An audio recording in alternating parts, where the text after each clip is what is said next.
Welcome students to easy business.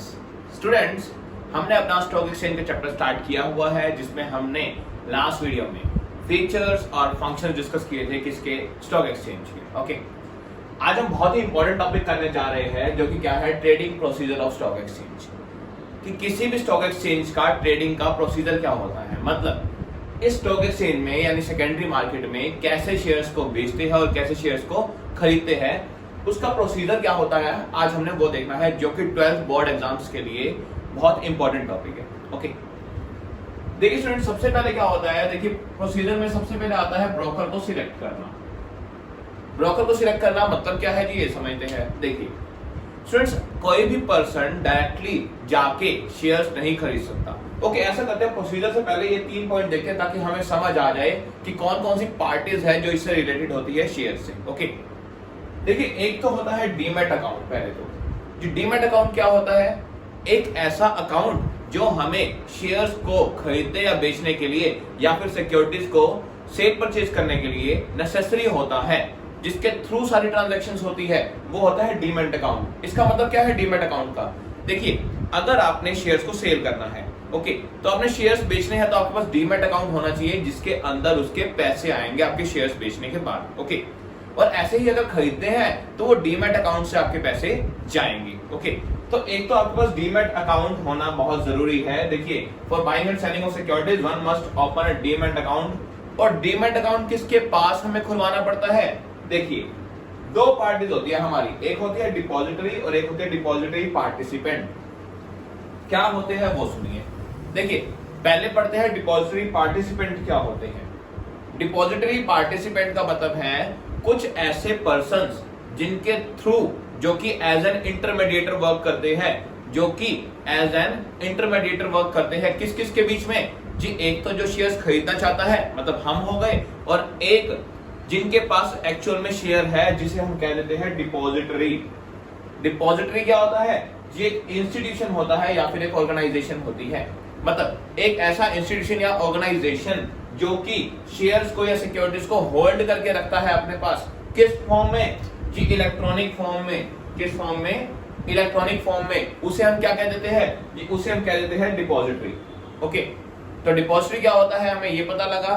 Depository क्या होता है कि एक ऐसा इंस्टीट्यूशन जो हमारे शेयर्स को इलेक्ट्रॉनिक फॉर्म में, इलेक्ट्रॉनिक मतलब एक ऑनलाइन की फॉर्म में अपने पास रखता है, उसे हम कह देते हैं डिपॉजिटरी।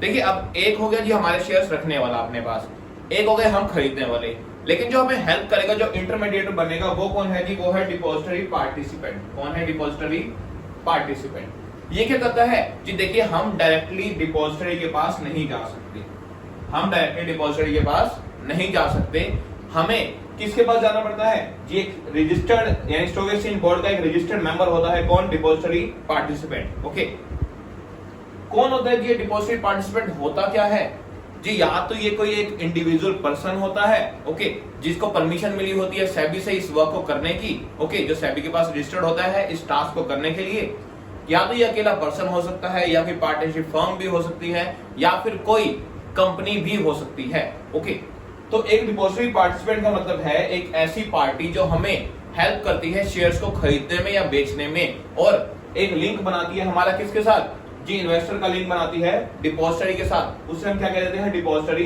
पार्टिसिपेंट। ओके, अब देखो ये हमें किसमें हेल्प करता है, final transfer of shares, shares के फाइनल ट्रांसफर करने में। ओके, कि फाइनली शेयर्स हमारे अकाउंट में ट्रांसफर हो जाए, तो उसमें सारी डीलिंग कौन करता है, डिपॉजिटरी पार्टिसिपेंट। बदले में क्या चार्ज करता है जी, बदले में अपनी कमीशन चार्ज करता है ये। ओके, तो अभी तो हमें इन 3 चीजों का मीनिंग क्लियर हुआ है।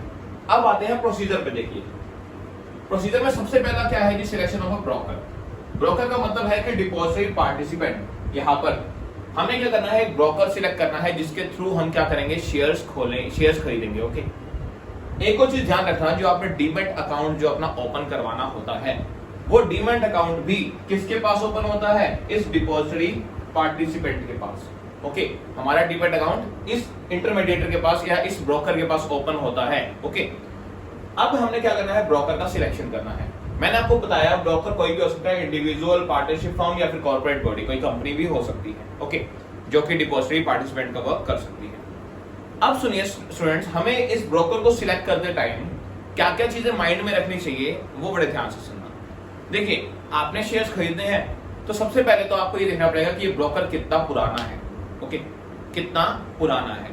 सेकंड चीज हमें क्या देखनी पड़ेगी जी, ये देखना पड़ेगा ये कितनी कमीशन चार्ज कर रहा है, कि इसकी कमीशन कम है या बहुत ज्यादा है। ओके, तो जितनी कमीशन कम उतना हमें बेनिफिट होगा कि हमारे जो हम शेयर्स खरीदेंगे उस पर हमें कम कमीशन पे करनी पड़ेगी। ओके, तो पहली चीज तो होगी कितना पुराना है, सेकंड चीज वो कितनी कमीशन चार्ज कर रहा है। ओके, अब एक आता है डिस्काउंटिंग वाले, डिस्काउंटिंग सर्विसेज चल रही है आजकल कि अब क्या होते हैं, अब ज्यादातर डिस्काउंट पे, मतलब बहुत कम कमीशन पे हमें क्या मिल जाते हैं, ब्रोकर्स मिल जाते हैं, जिसे हम कहते हैं discounting brokers. Okay, discounting brokers, तो हमें उनके थ्रू क्या करना चाहिए, शेयर्स में इन्वेस्ट करना चाहिए, शेयर्स खरीदने चाहिए। थर्ड चीज हमें क्या माइंड में रखनी चाहिए ब्रोकर सिलेक्ट करते टाइम जी, कितने टाइम में वो हमारी सिक्योरिटी को कन्वर्ट कर देता है शेयर्स में फाइनल। मतलब मान लीजिए आज हमने उसको ऑर्डर दे दिया कि हमें ये शेयर्स खरीदने हैं। ओके, हमें क्या करना पड़ता है, हमें उसको ऑर्डर देना पड़ता है कि हमें ये शेयर्स खरीदने हैं, इस कंपनी के खरीदने हैं, ये सब कुछ। कितने टाइम में वो हमें फाइनल शेयर्स खरीद के दे देता है, हमें ये चीज भी माइंड में रखनी चाहिए। ओके, तो इन तीन चीजों को देख के हमें क्या करना चाहिए, ब्रोकर को सिलेक्ट करना चाहिए कि कौन सा ब्रोकर हमारे लिए सूटेबल रहेगा और कौन सा नहीं। ओके, तो सबसे पहला क्या हुआ जी, हमने ब्रोकर सिलेक्ट कर लिया, ब्रोकर कौन सा सिलेक्ट करना है। आफ्टर दैट ब्रोकर सिलेक्ट करने के बाद हमें क्या करना पड़ेगा, हमें एक डीमैट अकाउंट ओपन करवाना पड़ेगा, किसके पास, या तो ब्रोकर के पास या फिर कोई भी डिपॉजिटरी पार्टिसिपेंट, मतलब जो भी इंटरमीडिएटर का रोल प्ले कर रहा है, चाहे वो कोई बैंक हो, चाहे फाइनेंशियल इंस्टीट्यूशन, कोई इंडिविजुअल, चाहे कोई भी। तो हमें क्या करना पड़ेगा, हमें उसके पास एक अकाउंट ओपन करवाना पड़ेगा, कौन सा जी, डीमैट अकाउंट, जिसके अंदर हमारी सिक्योरिटीज के पैसे आएंगे या जाएंगे जिससे। ओके, तो वो क्या होगा, हमारा demat account. Okay, next step क्या आता है, then place the order, order place करना।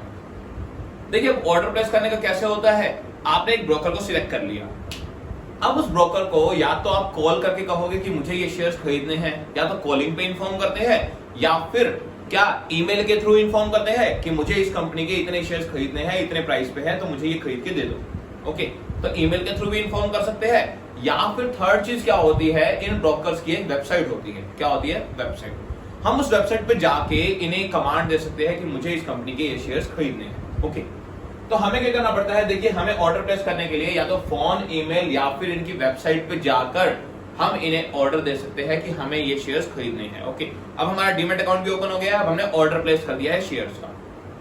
उसके बाद क्या आएगा जी, एग्जीक्यूटिंग द ऑर्डर। अब हमने ऑर्डर प्लेस कर दिया, अब वो क्या करेगा जी, ब्रोकर क्या करेगा, ब्रोकर उस ऑर्डर को एग्जीक्यूट करेगा, एग्जीक्यूशन में लाएगा, मतलब रियलिटी में कन्वर्ट करेगा। ओके, हमारे ऑर्डर को फॉलो करेगा। लेकिन ध्यान रखना स्टूडेंट्स, जो ब्रोकर होगा वो क्या करेगा, वो पहले एक साइनिंग फॉर्म होता था, मतलब पहले अगर हमें शेयर्स खरीदने होते थे तो हमसे एक फॉर्म साइन करवा लेता था कि आपने ये ऑर्डर दिया है, इतने शेयर्स का, ये सब कुछ ऐसे दिया है। ओके, तो मैं आपको शेयर्स खरीद के दे रहा हूं। तो पहले हमसे क्या लेता है, हमसे एक प्रूफ ले लेता था कि हमने क्या क्या बोला है। ओके, तो क्या होता था, देखिए कॉन्ट्रैक्ट साइन करवा लेता था वो इन्वेस्टर से सारी इन्फॉर्मेशन के साथ। इन्फॉर्मेशन मतलब आपने इस कंपनी के शेयर्स बोले थे मुझे, इस प्राइस पे बोले थे, ओके, और इतने शेयर्स बोले थे, ये सब कुछ फॉर्म फिल करके वो हमसे एक फॉर्म साइन करवा लेता था ताकि एक प्रूफ हो जाए कि हमने ये ऑर्डर दिया है। ओके, तो उसके बाद वो उस ऑर्डर को क्या करता था, एग्जीक्यूट करता था साइन करवाने के बाद। ओके, लास्ट में क्या होता था जी, सेटलमेंट। अच्छा, एक चीज और ध्यान रखना, वैसे नॉलेज के बता रहा हूं, बुक्स में नहीं है। जो क्या होता है, हम जब भी शेयर्स खरीदते हैं हमें अपनी मेल पे एक कॉन्ट्रैक्ट नोट रिसीव होता है। कॉन्ट्रैक्ट नोट का मतलब क्या है, ये एक एग्रीमेंट रिसीव होता है, एक कॉन्ट्रैक्ट नोट रिसीव होता है, मतलब ब्रोकर और इन्वेस्टर के बीच में एक कॉन्ट्रैक्ट हो जाता है कि उसमें क्या होगा, कॉन्ट्रैक्ट नोट में जी एक पीडीएफ फाइल होगी। कौन सी पीडीएफ फाइल होगी, जिसे हम ओपन करेंगे अपने पासवर्ड के साथ, जो भी हमारा पैन नंबर इसका पासवर्ड होता है। ओके, हम उसको अपने पैन नंबर डाल के ओपन करेंगे उस पीडीएफ फाइल को।